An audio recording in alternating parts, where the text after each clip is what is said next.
Irmãos, ainda antes de começarmos a leitura da Palavra de Deus, eu quero dizer para os irmãos umas coisas que passaram pela minha cabeça enquanto nós estávamos louvando, nós estávamos aqui glorificando o Senhor. Irmãos, desde que eu me lembre da história contida no livro denominado O Intercessor, que eu quero ver se a gente dá um jeito de, quem sabe, fazer um estudo a respeito desse livro. Esse livro, irmãos, nós já mencionamos aqui, o pastor Paulo já fez menção dele também. É a história de um escocês que nasceu num lar evangélico, mas teve uma vida um tanto quanto irregular na sua juventude. E ao longo da sua vida, Deus foi tocando na vida desse cidadão. E Deus foi movendo de uma forma, de outra. Ele mudou, ele teve uma doença séria, que é própria de pessoas que trabalham em minas de carvão. E era disso que ele trabalhava lá na Irlanda, com a sua família. Ele teve um tempo nos Estados Unidos, teve uma vida assim, muito movimentada, e o livro é a história da vida desse homem. Irmãos, em resumo, o que Deus fez da vida dessa pessoa foi fazê-lo passar para as circunstâncias, as situações as mais diversas, para que ele pudesse conhecer melhor o Senhor e entender aquilo que Deus tinha para a sua vida. Irmãos, por fim, na fase derradeira da sua existência, depois de ter passado muitos anos na África, ele veio para a Inglaterra novamente e em Londres, ou nas proximidades, não me lembro agora exatamente, ele criou um instituto bíblico, mas não foi uma coisa assim com a intenção de ser grande ou muito grande, mas de fazer a propagação da palavra, o estudo da palavra. E eis que vem a Segunda Guerra Mundial. Uma pessoa muito interessada em história me chamou a atenção esses dias, não sei se foi em conversa ou eu ouvi simplesmente a pessoa falando, que, na verdade, o mais certo é nós falarmos a Primeira Grande Guerra e Segunda Grande Guerra, porque o aspecto de mundialidade não chegou, nenhuma das duas, a ser tão amplo que merecesse essa expressão aí dita. Mas, irmãos, Deus usou desse homem, da sua esposa, e de um pequeno grupo de pessoas, talvez não tenha chegado a umas 12 pessoas, e esse povo, em oração, movidos pelo Espírito de Deus, eles mudaram, eles conduziram, de cima dos seus joelhos, eles conduziram a guerra mundial. Voltei ao mundial, que ele está tão acostumado, não é? Que tinha, da parte do diabo, um projeto muito específico, que era, antes de nada, destruir os israelitas, destruir os judeus, para que Deus não pudesse cumprir neles aquilo que está previsto, porque a partir do momento em que Jesus, o Rei Eterno, vier na sua segunda vinda, Ele vai transformar esse mundo pelo seu poder, pela sua presença, pelo seu governo. E quando ainda há pouco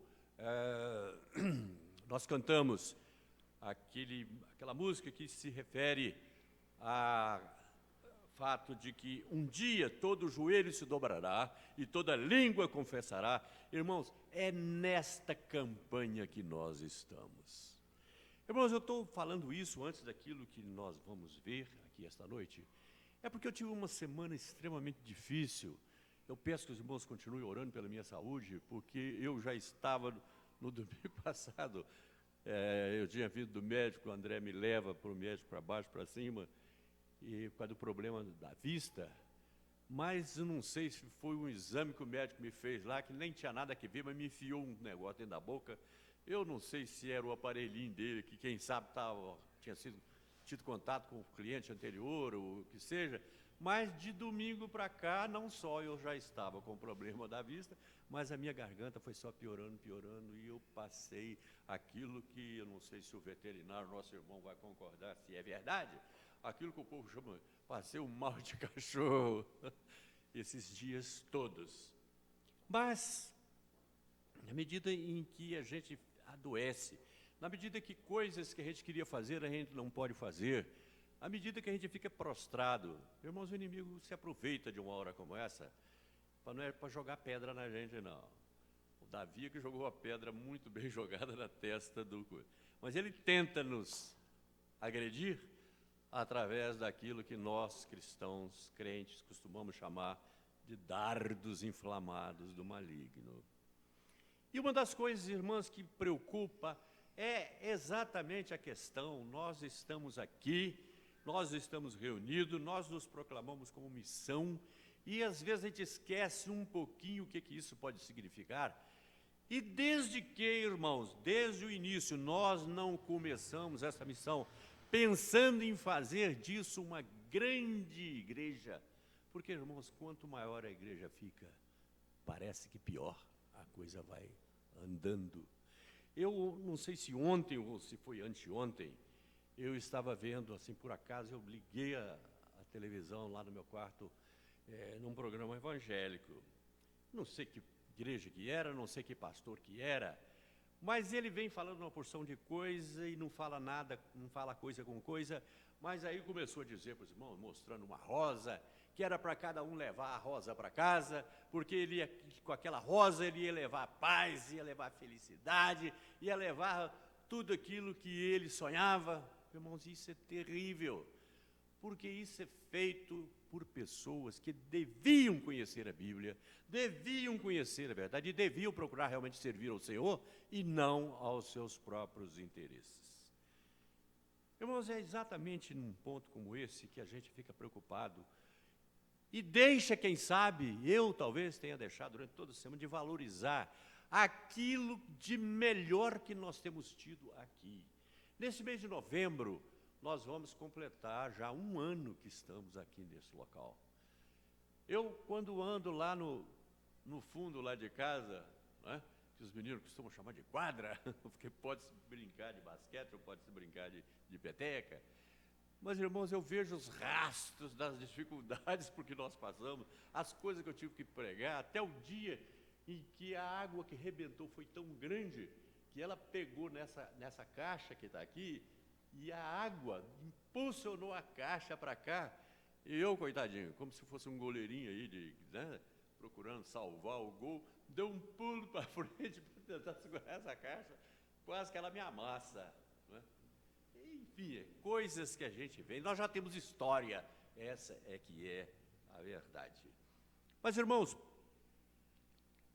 ao pensar, ao sentir, ao ser levado para o lado de fazer uma avaliação do nosso trabalho, baseado em números, baseado em isso, nós, se não fizermos certo, até que podemos fazer, mas se não fizermos certo, nós podemos já desde aí cometer um grande erro. Irmãos, o que a Bíblia fala a respeito do valor de uma alma? Alguém pode lembrar e falar? Todo mundo sabe. Meio que o mundo todo, não é isso? Viu, Lena? Você vale mais do que o mundo todo, pelo amor do Senhor. Irmãos, uma coisa aconteceu aqui hoje também que me chamou a atenção, por isso que eu estou falando isso tudo que estou dizendo aqui. Irmãos, nós temos visto a dificuldade por que nós passamos.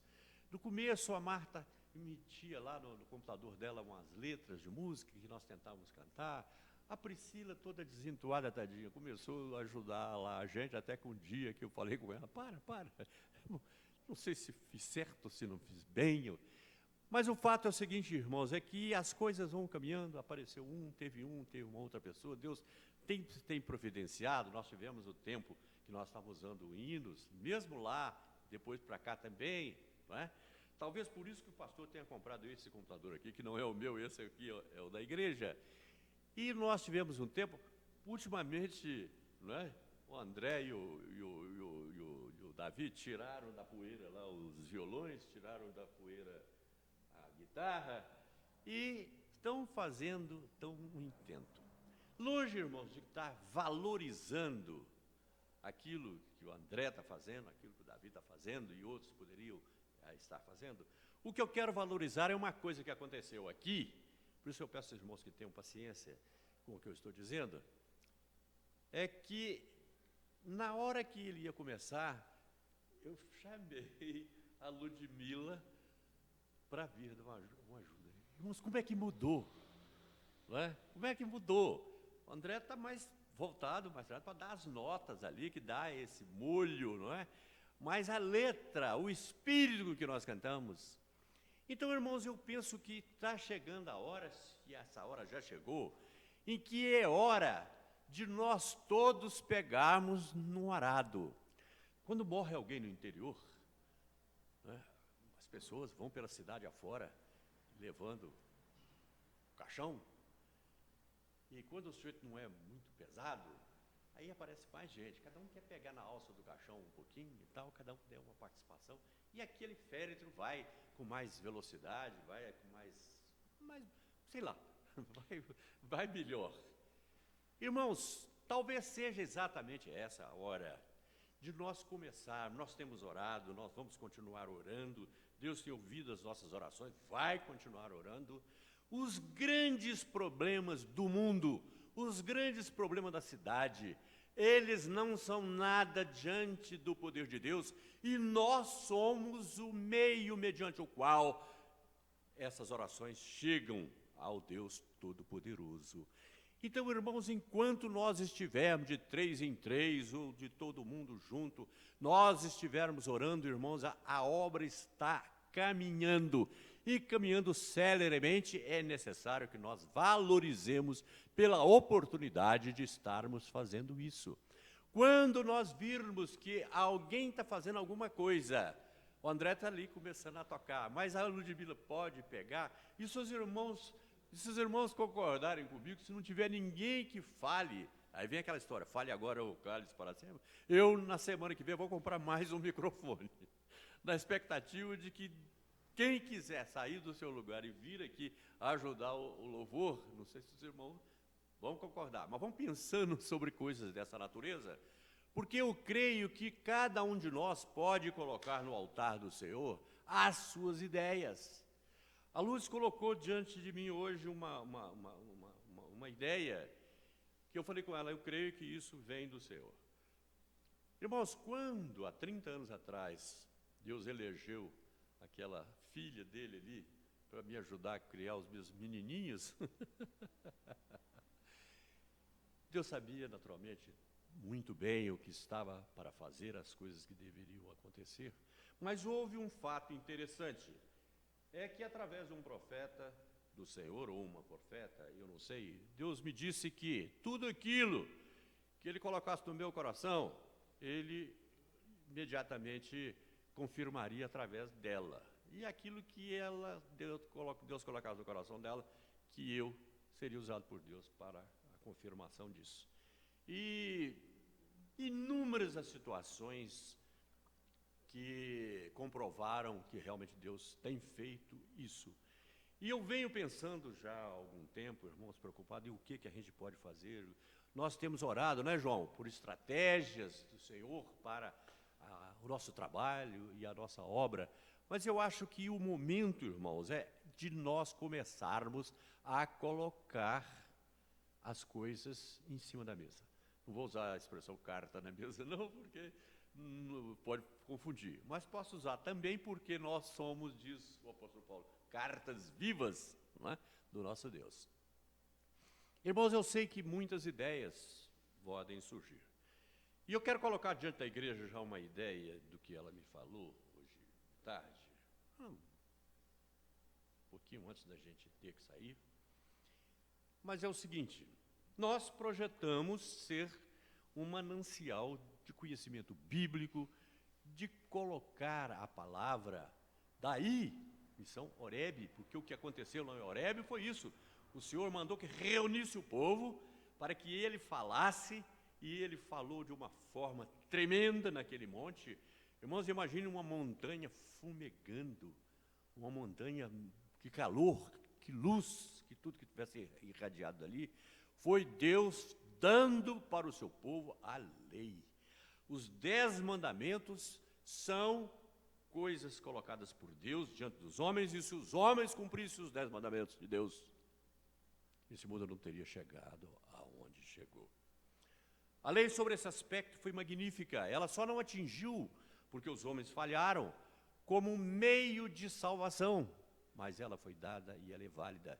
E uma das propostas nossas, os irmãos sabem muito bem, é de levantarmos, principalmente no meio evangélico, nas igrejas aonde nós pudermos chegar e alcançar, no bairro aonde nós estamos, dentro das nossas casas, das nossas famílias, um temor pela palavra de Deus, um temor pela lei do Senhor. Não no sentido de que através dela, do seu cumprimento, nós alcançaremos graça diante do Senhor, porque nós alcançamos graça, e graça é favor imerecido. Nós nunca mereceríamos a salvação que o Senhor veio nos proporcionar.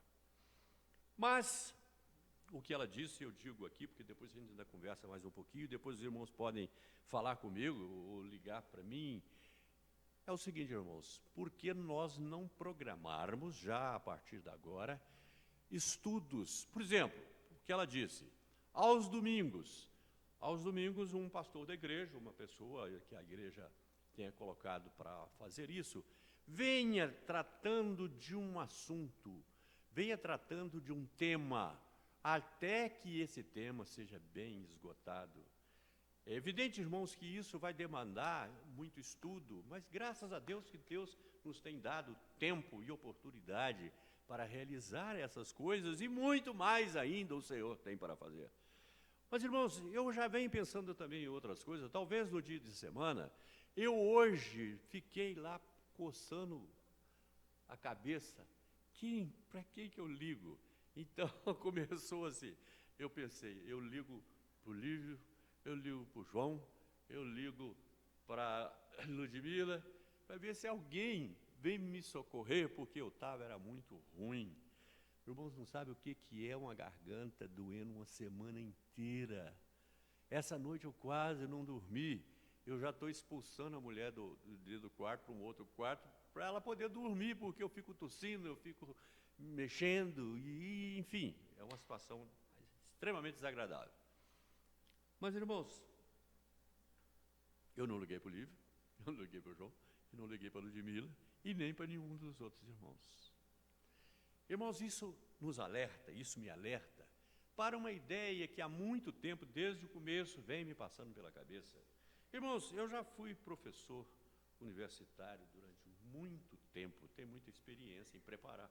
Não é que o professor universitário seja algo de muito excepcional, não. Mas é uma pessoa, um homem ou uma mulher, que se acostumou ao longo da vida a ir às fontes e trabalhar o conhecimento para que esse conhecimento possa ser colocado de uma forma aceitável, com alguma didática, para determinado número de pessoas interessados.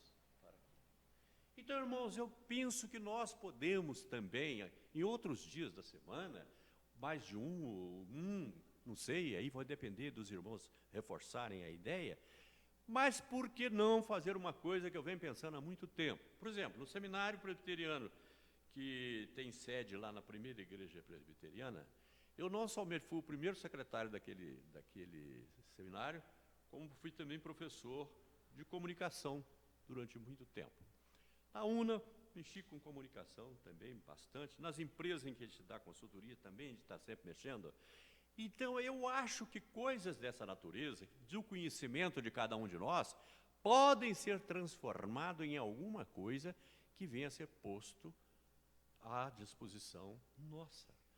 Então, o que eu já tinha pensado, e se nós já viéssemos fazendo isso há algum tempo, eu não teria ficado na situação que eu estava. Mas eu pedi, Silvio, você reforça a garganta. A Lourdes veio trazer um copo d'água, falando, não, poupa sua voz aí, porque senão você não vai falar, e eu estou falando até demais.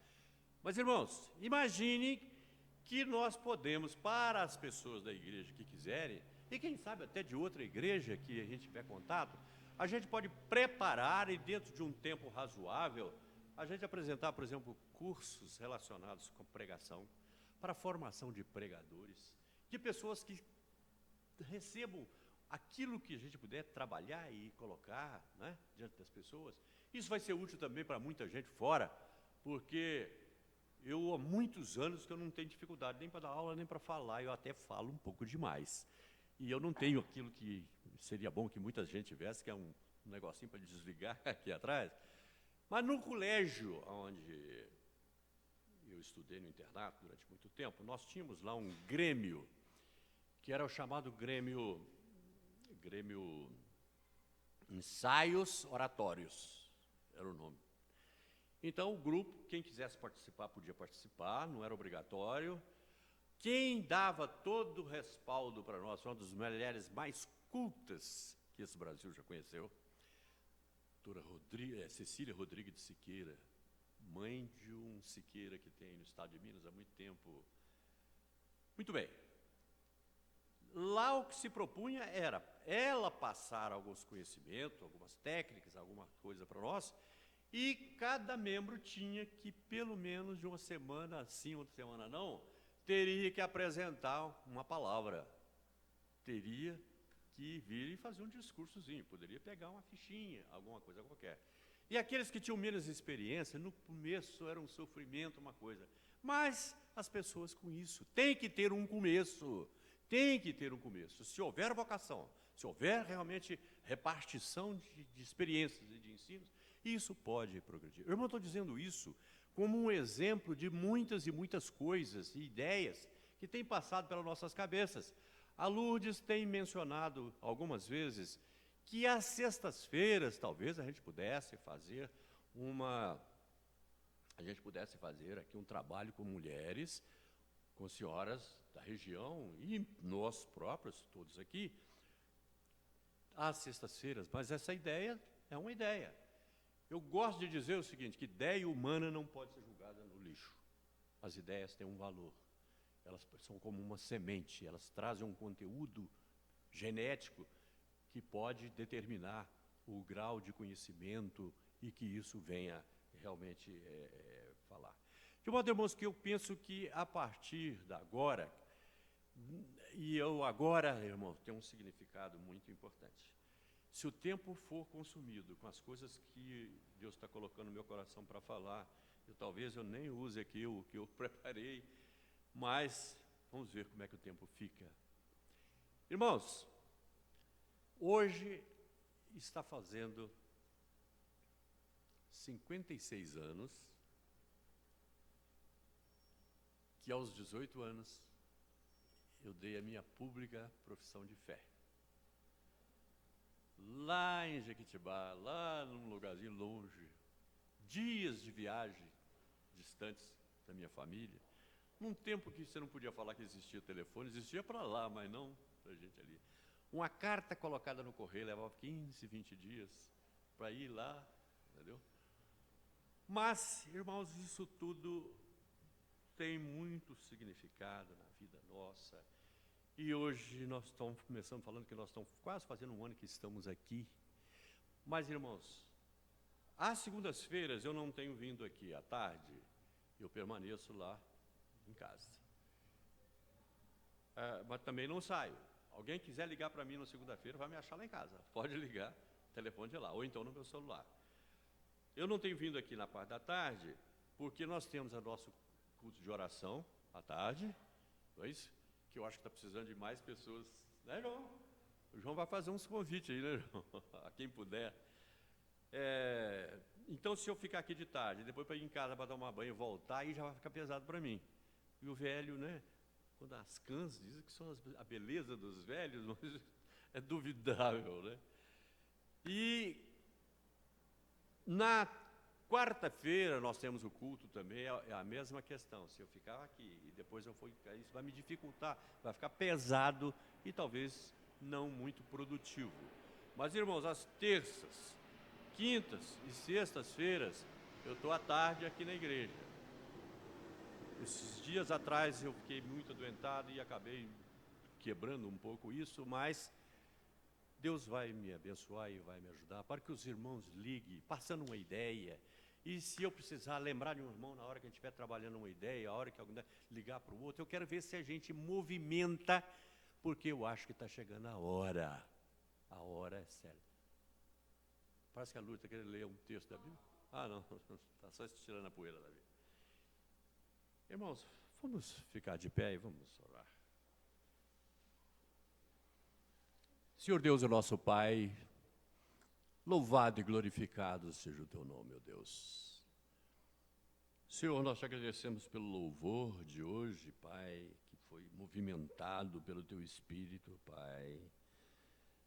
Senhor, essas palavras que tu colocaste no meu coração para dizer aqui para os irmãos, que tenham verdadeiramente vindo do teu Espírito, ó Pai, e que o teu Espírito mais e mais nos alerte, ó Pai, um por um, ó Deus, sobre as coisas que nós já podemos fazer, ó Pai. Que nós possamos, pelo teu Espírito, ó Pai, valorizar aquilo que o Senhor já tem feito no nosso meio, ó Pai. Louvado e glorificado seja o teu nome, ó Pai. Nós oramos, ó Deus, em nome de Jesus. Amém. Irmãos, os irmãos podem se sentar?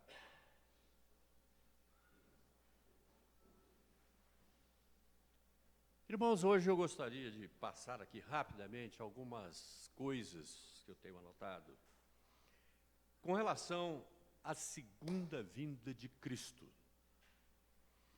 Irmãos, tem gente que gosta de ouvir falar da vinda de Cristo, da segunda vinda do Senhor. Tem outros que já não creem nem mais que ele veio, a primeira. O mundo está como nós temos visto, como na quarta-feira, o irmão Lívio relembrou tantos fatos e tantas situações, que longe vão daquilo que era de se esperar de um mundo cristão. Eu penso, irmão, sempre mencionei isso, que esse tempo do fim, que traz no seu bojo muitas coisas, inclusive um afastamento da fé, que os irmãos sabem, que Paulo claramente falou a respeito de tudo isso, mas a coisa vai graçando, vai crescendo, vai ficando de tal forma agressiva, que nós sofremos muito com tudo que vem se passando. Irmãos, eu acredito o seguinte, que não tem nada que um homem defenda com mais violência do que a sua esposa, a sua casa, a sua família.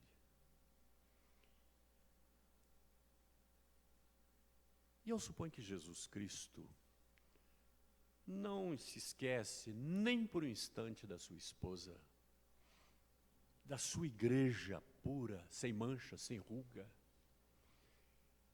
e que se encontra aqui neste mundo, em meio a tanta sujeira, a tanta grosseria, a tanta coisa. Irmãos, quarta-feira o pastor Paulo falou aqui uma coisa interessante, uma observação muito importante.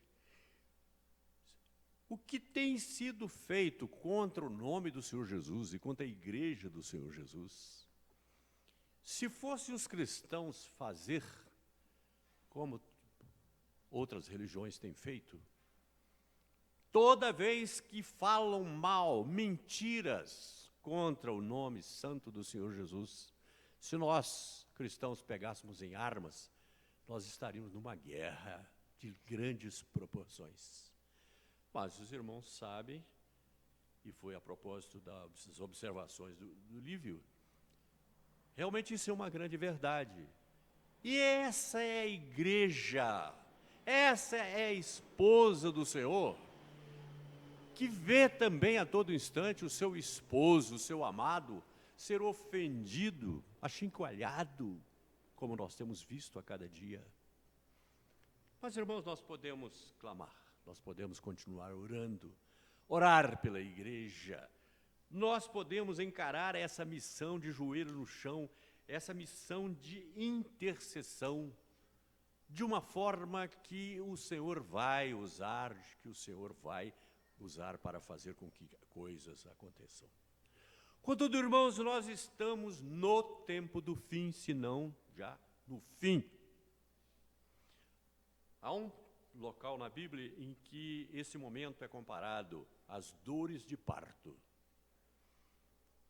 Uma coisa que eu já fiz muito, não sei se o João, não sei se os outros 3 varões que aqui se encontram, vão ter oportunidade de fazer tanto quanto eu fiz, que é levar a esposa para ter neném.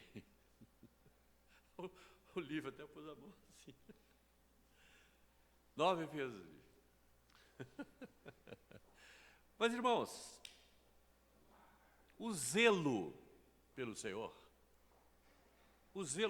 nos faz entender que, assim como as dores do parto, elas começam num determinado momento, e elas vão se acelerando, e depois se marca, quando nós marcamos no relógio, a gente começa a ver que ela começa a se repetir de 5 em 5 minutos, e depois, quando chega em 10, a coisa já está ficando preta, já é hora de estar batendo na porta do hospital com a malinha pronta e tudo mais.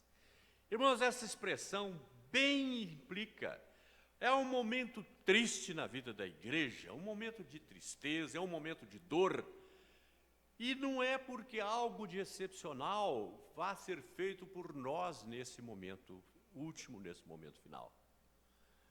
Mas, irmãos, há um parto. Nós esperamos a implantação do reino do Senhor. Nós pregamos o reino do Senhor. E nós queremos que esse reino venha, e venha rápido. E se os irmãos concordarem, depois podem me dizer se sim ou se não, não agora, mas depois me liguem. Pode ser que nos próximos 3 ou 4 domingos, eu viesse a trazer para os irmãos, não exatamente uma continuidade desse tema, mas do assunto, pelo menos, por que da necessidade, da urgência da vinda do Senhor. Existem alguns motivos claros que podem ser biblicamente marcados, mostrados, dá motivos que são urgência, não por nós, estabelecidos por nós, mas estabelecidos pelo próprio Deus, por causa das suas promessas, por causa do envolvimento do Senhor com este reino que o Senhor implantará quando o Senhor vier na sua glória.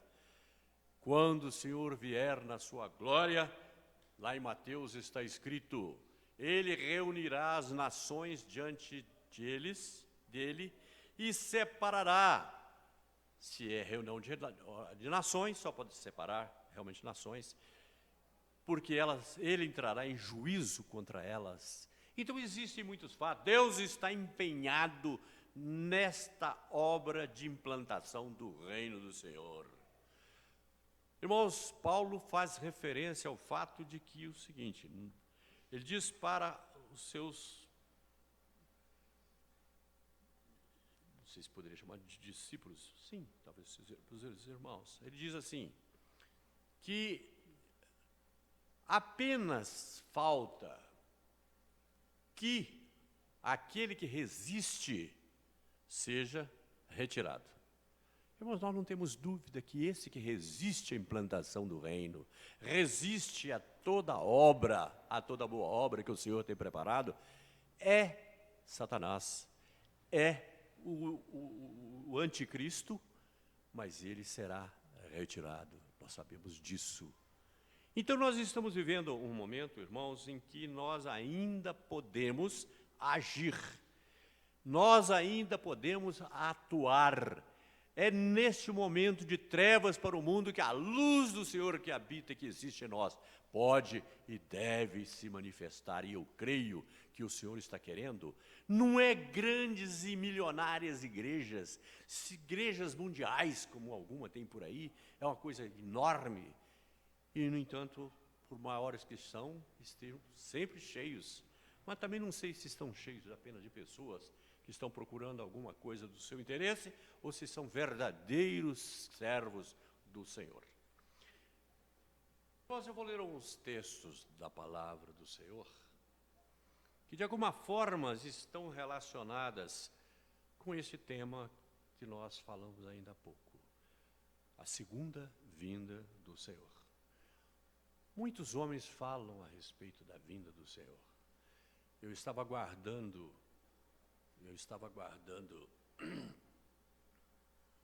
um salão de cabeleireiro que tem lá no meu bairro.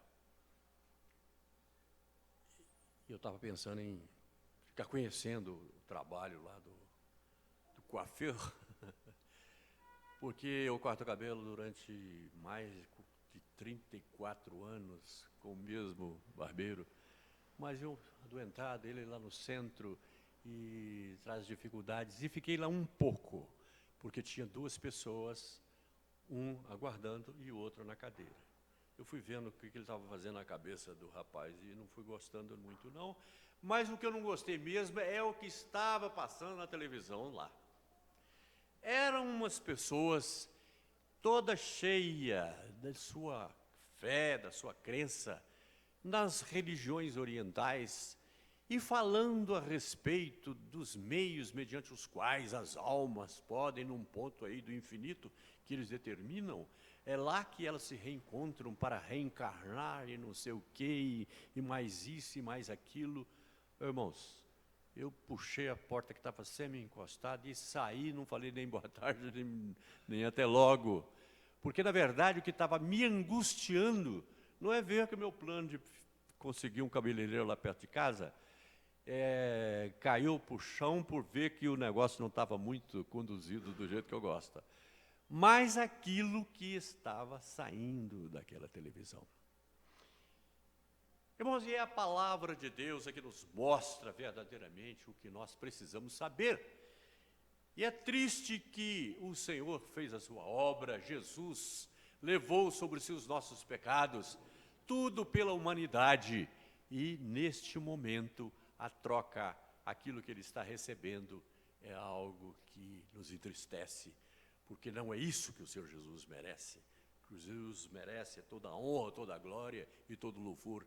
Por isso é que quando nós cantamos aqui que todo joelho se dobrará e toda língua confessará, essas pessoas que através da televisão e de tantos outros meios têm colocado tanta coisa errada diante das pessoas. Em Hebreus 11:7, irmãos, tem uma passagem interessante que diz assim: pela fé, Noé, divinamente instruído acerca de acontecimentos que ainda não se viam, e sendo temente a Deus, eu quero parar aqui, não terminou ainda o versículo, eu quero continuar daqui uns segundos. Mas olhem bem, irmãos, pela fé, é o meio. Noé, inconfundível, Noé, divinamente instruído, porque Deus instrui, Deus coloca em nossos corações o conhecimento e a sua vontade, divinamente instruído acerca de acontecimentos que ainda não se viam. Irmãos, a palavra de Deus, para nós que temos fé, Deus nos instrui pela palavra, para nós que somos tementes a Deus, sobre coisas que ainda não se veem. Mas nós já podemos perceber por tudo que a palavra fala, e fala com muita clareza. Noé, nessas circunstâncias, ele preparou uma arca para a salvação de sua casa, pela qual condenou o mundo e se tornou herdeiro da justiça que vem da fé. Herdeiro da justiça que vem da fé. Irmãos, 100 anos aproximadamente foi o tempo que Noé levou para construir a arca segundo o modelo que Deus colocara no seu coração. Eu imagino o que em 100 anos de gozação foi jogado sobre Noé, apesar da respeitabilidade que aquele homem certamente merecia. Mas, no mínimo, dizer que ele era doido em fazer um barco no seco, no lugar onde não tinha água. Eles não sabiam que a água viria. E certamente que se eles tinham algum conhecimento da arte de construção de barcos, eles certamente que achavam também que Noé estava ficando doido, porque o barco que Noé estava fazendo tinha 2 popas, mas não tinha uma proa. Não era destino daquele barco, daquela arca, ser ela própria levada pela sua própria direção, pela sua própria capacidade. Mas era para permanecer e ser erguida por aquilo que Deus estava realmente para fazer. Irmãos, notem que ele com isso salvou a sua família. Muitas vezes, irmãos, nós também, ao cuidarmos da igreja, que é um tipo da arca, nós também salvamos as nossas famílias, salvamos os nossos filhos, salvamos os nossos netos, enfim, todas as pessoas da nossa casa, da nossa família. A ideia de família é muito agradável perante Deus, e ele disse para Abraão que nele seriam abençoadas todas as famílias da terra, porque dali viria os judeus, dali viria o Salvador, dali viria o Messias, e a igreja de Cristo viria também dali de Jerusalém, na sequência daqueles que creram e aceitaram a Jesus Cristo. A igreja não é apenas uma coisa que surgiu espontaneamente ao longo da história, mas Deus construiu, através dos seus servos, tipos de Noé, construiu essa arca, que é através da qual que nós seremos afastados, levantados, elevados deste mundo tenebroso para o encontro com o Senhor. Em 1 Pedro 3:20, está escrito o seguinte, irmãos: os quais, noutro tempo, foram desobedientes quanto à longanimidade de Deus, aguardavam nos dias de Noé, enquanto se preparava a arca, na qual poucos, a saber, 8 pessoas, foram salvos através da água. Irmãos, a água na Bíblia toda sempre é um tipo da palavra de Deus. A arca salvou através da água, superando todo aquele volume de água que proveio do interior da terra.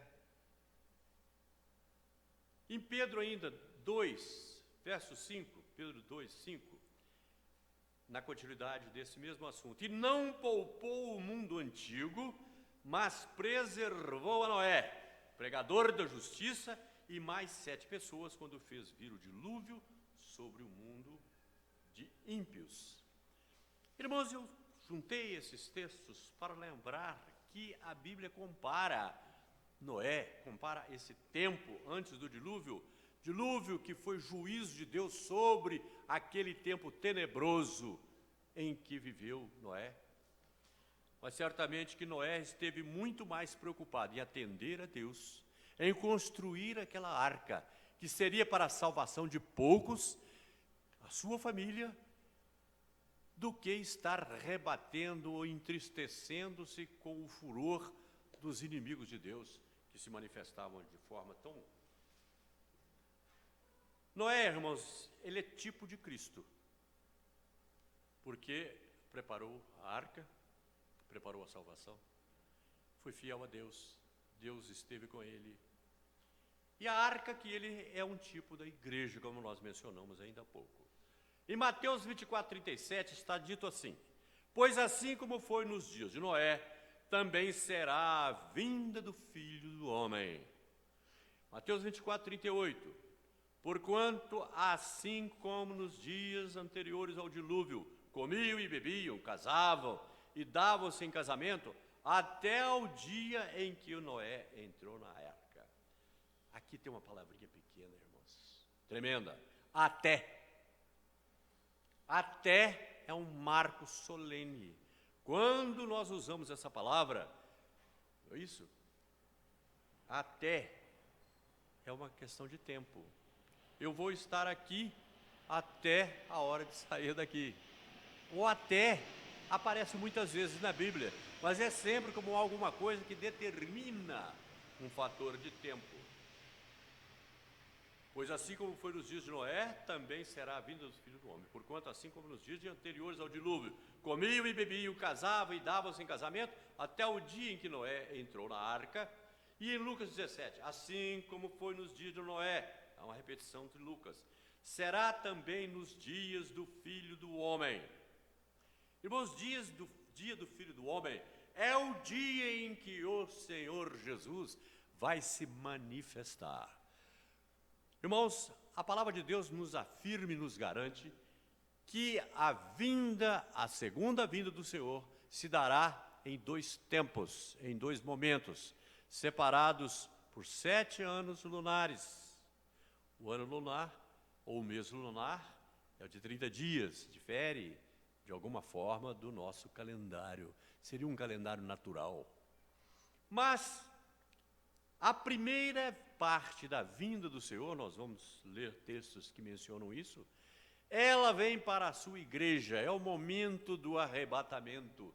Eu suponho que todos nós aqui já ouviram falar essa palavra, não é isso? O arrebatamento. Há quem não creia no arrebatamento, há quem não creia no milênio, há quem diga que na Bíblia não fala de milênio, apesar de que na Bíblia, em 6 lugares diferentes, você pode encontrar a palavra 1000 anos. Ora, se 1000 anos e milênio não for a mesma coisa, é uma questão aí para ser vista.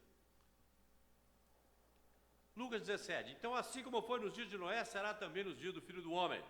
Filho do Homem, esse dia do Filho do Homem é o dia da verdadeira segunda vinda. É a manifestação da vinda, quando todo o olho o verá. A primeira vinda, no seu primeiro momento, somente nós, aqueles que somos do Senhor, não por nossos méritos próprios, mas por tudo que Jesus fez por nós, seremos arrebatados ao encontro do Senhor nos ares. Daqui a pouco nós vamos ler esse versículo lá de Tessalonicenses. Então, 2 momentos muito especiais constituem essa questão da vinda do Filho do Homem.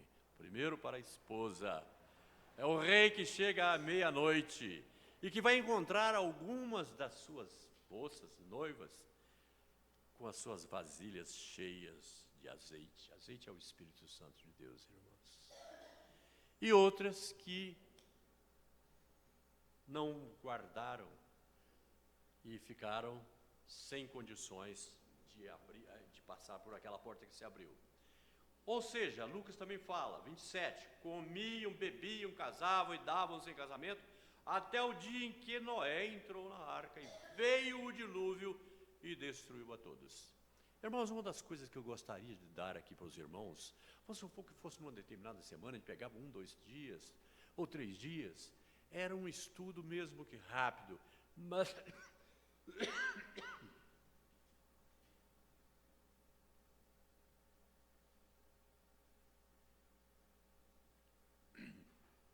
mas a respeito do dilúvio, há coisas que a gente fala, outros falam, ninguém entende, ninguém sabe, muita gente comenta, muita gente não quer nem saber. Mas, irmãos, para nós é uma glória saber aquilo que aconteceu. O que foi verdadeiramente o dilúvio? Houve o dilúvio? Irmãos, querem ver uma pergunta que pouca gente saberia responder? Talvez um irmão ou irmã saiba dizer isso. Mas pode ser que nenhum de nós estivesse prevenido para responder o seguinte: o dilúvio cobriu toda a terra, em toda a sua circunferência? Ou ele apenas, como muitos dizem, foi, em um lugar aconteceu um pouco, em outro lugar aconteceu outro tanto? Mas o que a ciência, nos dias de hoje, tem de concreto a respeito disso? Se os irmãos quiserem, é só me falar que eu já começo a selecionar o material, que na verdade está todo pronto. É só termos oportunidade. E talvez chamar outras pessoas que não sejam, que tenham interesse num assunto como esse, mas que ainda não pertencem ao Senhor, ainda nunca ouviram a palavra de Deus, talvez situações como essa, cursos como esses, a gente pudesse fazer. Aguardo a resposta dos irmãos sobre todas as questões que nós temos falado aqui.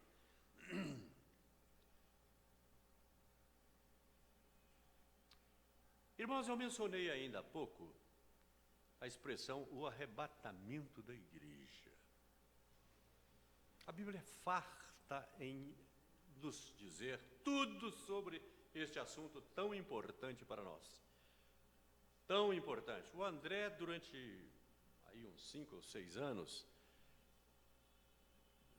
manteve em funcionamento a sua empresa que cuidava da venda de,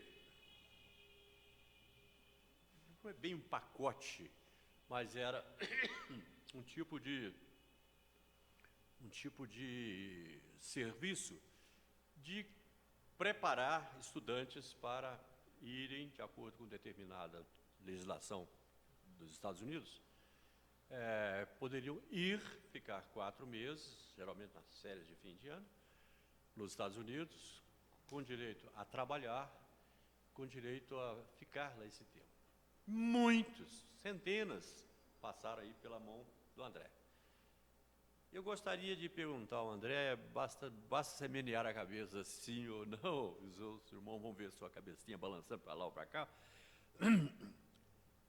Esses que viajavam, André, depois de ter preparado tudo, ter pago inclusive o projeto, eles ficavam felizes, alegres, cheios de expectativa pelo programa que eles iriam?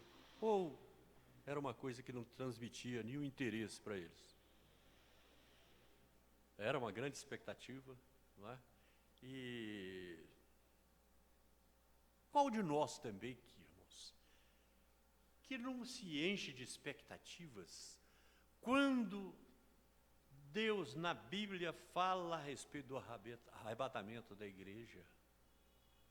Irmãos, nós temos falado, temos visto, temos sido testemunhas da situação de pecado que esse mundo carrega nas suas costas, nesse afastamento do Deus Criador dos céus e da terra, de tudo isso. E eu pergunto, irmãos, quem é que não gostaria ou não espera com alegria o dia em que o Senhor misteriosamente vai nos sacar deste mundo para a sua glória, para nos encontrarmos com nossos irmãos todos que já estão do lado de lá, não é isso? Será que nós não temos interesse nisso? É preciso ter, irmãos, é preciso viver nesse interesse, e é preciso nós pregarmos um evangelho completo, que vai não apenas de algum tipo de mudança de vida, mas também de expectativas, para que a gente possa estar transbordante de alegria.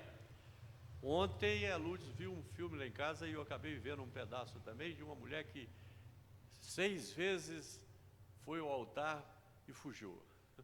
Mais ou menos essa história. Mas não é isso que aquele filme mostrou, é uma história fictícia. Ninguém, na verdade, nenhuma moça, a não ser algum caso muito raro, foge do altar. Porque, de alguma maneira, era uma expectativa. E essa é a nossa expectativa como esposas. Nós somos mais do que noivas do Cordeiro, nós somos esposas do Cordeiro. Nós já estamos com Ele, nós já vivemos com Ele. Ele é que cuida de nós. Irmãos, é preciso que nós tenhamos essa uma expectativa. E Paulo diz assim aos Coríntios, 1 Coríntios 15, 51 e 52. Eis que vos digo um mistério, nem todos dormiremos, mas transformados seremos todos. Irmãos, essa expressão dormir é muito usada na Bíblia, principalmente por Paulo, com relação à pessoa que está morta. E nós cremos que a morte física não conduz de imediato à morte espiritual. A morte espiritual depende de outras coisas. A segunda morte é muito pior do que a primeira morte. A primeira morte é apenas a separação da alma e do espírito do corpo. Mas existe uma coisa mais séria, um pouco mais à frente. Paulo continua dizendo o seguinte: num momento, num abrir e fechar de olhos. Irmãos, esses dias eu mexi muito com meus olhos, pingando coisa, e eu descobri lá uma coisa, andei usando, depois o André falou: pai, não mexe com isso não, porque isso pode ser que tenha algum produto aí no meio. Mas para mim era simplesmente, para mim, soro fisiológico a 9% de água, o soro fisiológico é isso, é a mesma coisa, onde é que está?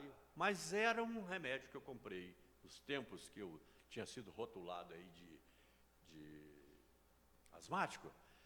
Graças a Deus eu não creio que esse asmático ainda está por aí, mas era uma coisa para eu esguichar no nariz. E como a gente usa para lavar os olhos, numa situação igual eu estava, o soro fisiológico, eu achei aquilo lá guardado, que eu não vinha usando, olhei, estava dentro ainda da validade, e eu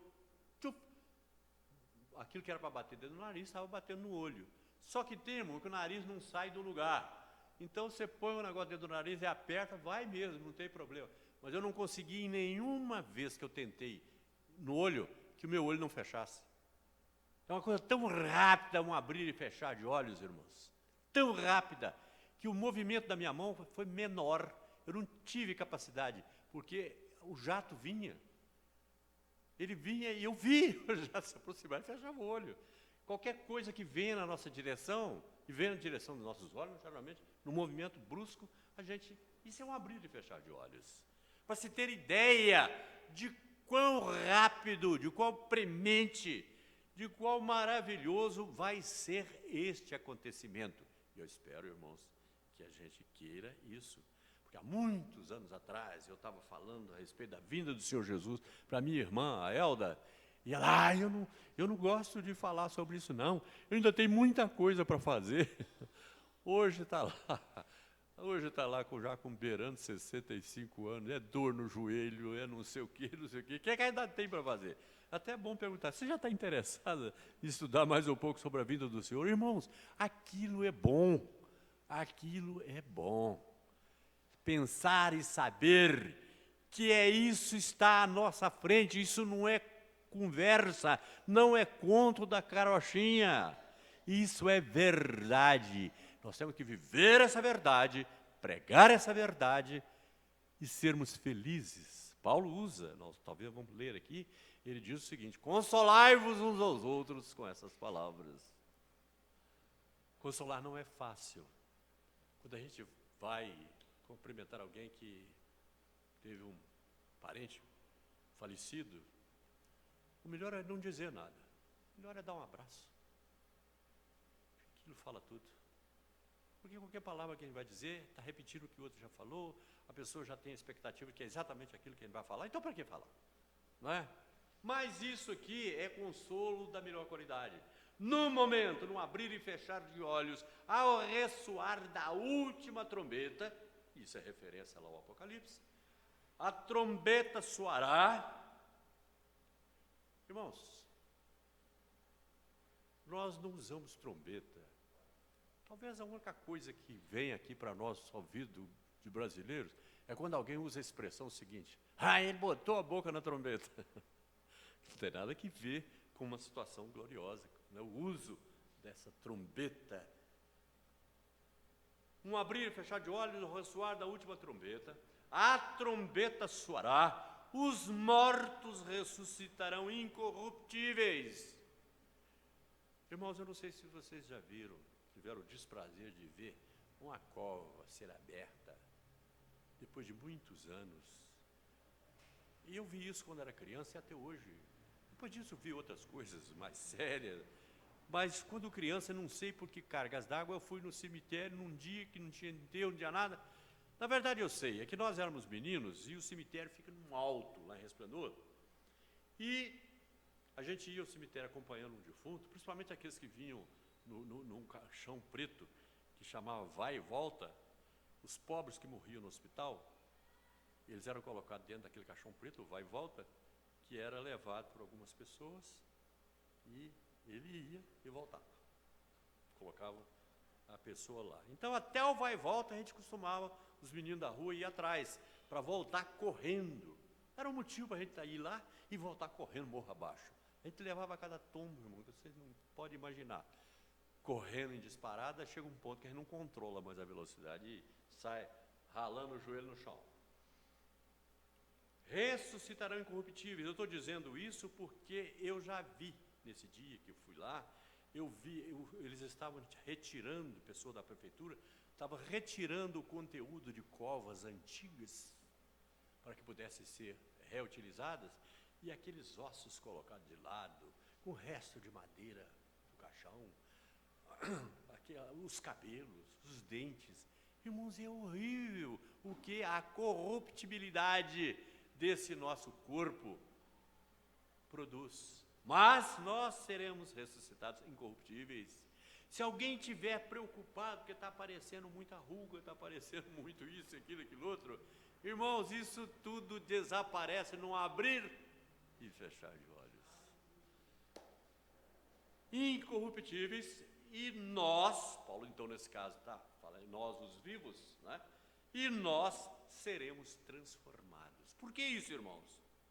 Porque é assim que nós vamos nos encontrar com o Senhor Jesus. Ninguém vai chegar lá feio, ninguém vai chegar lá na sua corrupção. Uma das coisas importantes relativamente a Jesus Cristo, a sua morte e ressurreição, é que ele, como a palavra de Deus diz, não conheceu corrupção. Ele não teve nenhum problema dessa natureza. Então é nessa condição, irmãos, que nós seremos arrebatados. Arrebatados significa isso, de repente retirados, transformados, ressuscitados. Por que transformado, irmão? Alguém poderia dar para nós aqui, assim de pronto, uma ideia, uma narração científica do que poderia acontecer com um corpo humano, qualquer um de nós, que fosse abduzido, vamos usar a expressão que esse povo usa por aí, e fosse elevado rapidamente daqui, do nível da terra, do nível do mar, por exemplo, e fosse subindo. Irmãos, em poucas questões, os raios solares iriam queimar essa pessoa completamente, a pressão atmosférica cada vez menor iria produzir uma dilatação, uma deformação total, a falta de oxigênio, enfim, seria a destruição completa. Mas o Senhor, ao levar qualquer um de nós que estivermos ainda aqui naquele momento, nós seremos transformados, receberemos corpos capazes de viajar, capazes, assim como Jesus, que passou por portas e paredes, uma coisa totalmente criada por Deus, especial para aquele momento. Depois nós, os vivos, os que ficarmos, seremos arrebatados juntamente com eles entre nuvens para o encontro do Senhor nos ares, e assim estaremos para sempre com o Senhor. Nunca mais nós vamos nos separar do Senhor, irmãos. Nunca mais. Então, o que está para acontecer, irmão? Quando algum de nós estiver desesperado, estiver doente, estiver de alguma forma pensando na obra do Senhor que nós estamos fazendo ou que nós não estamos fazendo, vamos nos lembrar que Deus sabe a hora exata em que Ele vai mandar que o anjo toque essa trombeta e tudo isso vai acontecer. Irmão, nós cremos nisso? Cremos. Essa é a nossa esperança. Essa é a nossa esperança. Depois nós, os vivos, os que ficarmos, seremos arrebatados, e é por isso que teremos que ser transformados, arrebatados juntamente com eles. Eles quem? Aqueles que ressuscitaram entre nuvens para o encontro do Senhor nos ares, e assim estaremos para sempre com o Senhor. Durante muito tempo nós vamos estar com o Senhor nos ares, em um determinado lugar. Tem muita razão para muita coisa sobre isso, que oportunamente a gente vai entrar em mais detalhes, irmãos, se os irmãos assim quiserem. E João 14, 2 diz assim: na casa de meu pai há muitas moradas, se assim não fora, eu vou-lhe teria dito, pois vou preparar-vos lugar. O Senhor está parado? O Senhor está trabalhando, irmãos? O Senhor está trabalhando. E não só pela obra aqui na face do planeta, mas também está preparando as nossas casas, como elas serão, de acordo com a misericórdia de Deus. E quando eu for e vos preparar lugar, voltarei e vos receberei para mim mesmo, para que onde estou estejais vós também. Irmãos, olhem bem, parece um choque de verbos aqui, mas quando eu for e vos preparar lugar, voltarei. Não é essa que é a ideia? Quando eu for, voltarei e vos receberei. Ué, como é que é isso? Quem foi, está voltando, vai receber quem? Alguém que não está com ele. Vai receber. Então esse alguém está ali e vem para cá. É o encontro do Senhor nos ares, irmão. Então nesse encontro nós já vamos estar com a nossa casinha pronta, segundo a vontade do Senhor. Em 1 Coríntios 15, 30 e 53, está escrito: porque é necessário que este corpo corruptível se revista da incorruptibilidade e que o corpo mortal se revista da imortalidade.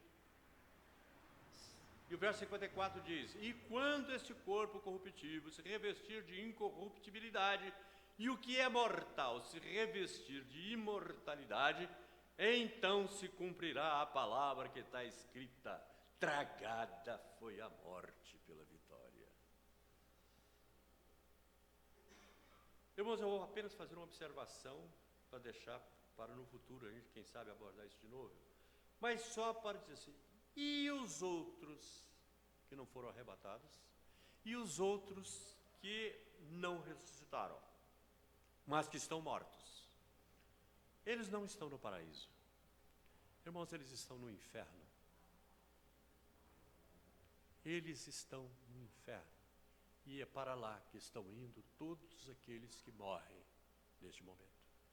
Se nós sairmos aqui por Belo Horizonte, visitando hoje ainda todos os lugares onde existem pessoas sendo veladas, nós vamos ver uma quantidade de corpos de pessoas que estão no inferno. Agora, aqueles que não creram no Senhor Jesus. Irmãos, não é eu que estou dizendo isso. É a palavra de Deus que afirma. E a palavra de Deus, com relação a isso, diz o seguinte: os restantes dos mortos não reviveram até que se completassem os 1000 anos. Esta é a primeira ressurreição. A primeira ressurreição é essa,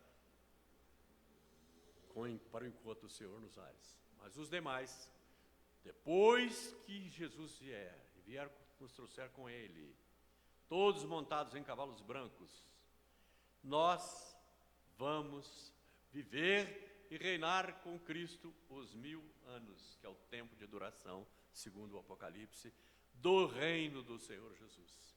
Depois disso, há que haver uma ressurreição daqueles que não ressuscitaram até então, para comparecerem ao tribunal, para comparecerem ao juízo final, conhecido lá no Apocalipse como trono branco, o julgamento do trono branco. É para lá que essas pessoas vão. E os livros vão ser abertos, diz o Apocalipse. Os livros vão ser abertos e tudo aquilo que aconteceu na vida dessas pessoas vai ser tornado público de toda a humanidade, todos aqueles espíritos que ali estão. Irmãos, é uma vergonha total que passarão. E nenhum deles terá como ser perdoado, porque não creram, não aceitaram o Filho de Deus. Bem-aventurado e santo, diz do capítulo 20 de Apocalipse, versículo 6. Bem-aventurado e santo é aquele que tem parte na primeira ressurreição. Sobre esses a segunda morte não tem autoridade. Pelo contrário, serão sacerdotes de Deus e de Cristo e reinarão com eles os 1000 anos. Irmãos, o que eu quis hoje foi trazer para os irmãos uma mensagem da esperança mais profunda, da vitória mais completa que um ser humano pode ter, que é aquela reservada para nós, por Cristo Jesus, aquele que nos amou, aquele que levou sobre si os nossos pecados e derramou sua vida ali na cruz do Calvário, para que nós pudéssemos ser resgatados. Bendito seja o nome do Senhor, glorificado seja o nome do Senhor Jesus, que nos remiu e que nos salvou. Senhor Deus e Pai, glória ao teu nome, Senhor. Bendito seja o teu santo nome, Pai. Senhor, nós queremos continuar na tua presença todos os dias da nossa vida, Pai. Até aquele momento, ó Pai, em que, segundo a tua vontade, o Senhor tiver estabelecido o começo da tua volta, Pai Santo. O arrebatamento daqueles que estivermos vivos, a ressurreição daqueles que estivermos mortos, ó Pai. Glória ao teu nome, ó Pai. Porque ali mesmo na cruz o Senhor disse, Pai, tudo está consumado. Nós não estamos vivendo em dúvida, Pai, mas estamos vivendo pela fé e em fé. Louvado seja o teu nome, Pai. Glorificado seja o teu nome, ó Deus. Em nome de Jesus. Vamos ficar de pé, irmão, vamos receber a bênção. E a graça e a paz de nosso Senhor Jesus Cristo, o amor de Deus, o nosso Pai, e o consolo, as consolações, ó Pai, do Espírito Santo de Deus, sejam com cada um de nós, irmãos, hoje e eternamente. Amém, Senhor Deus. Amém, Pai Santo.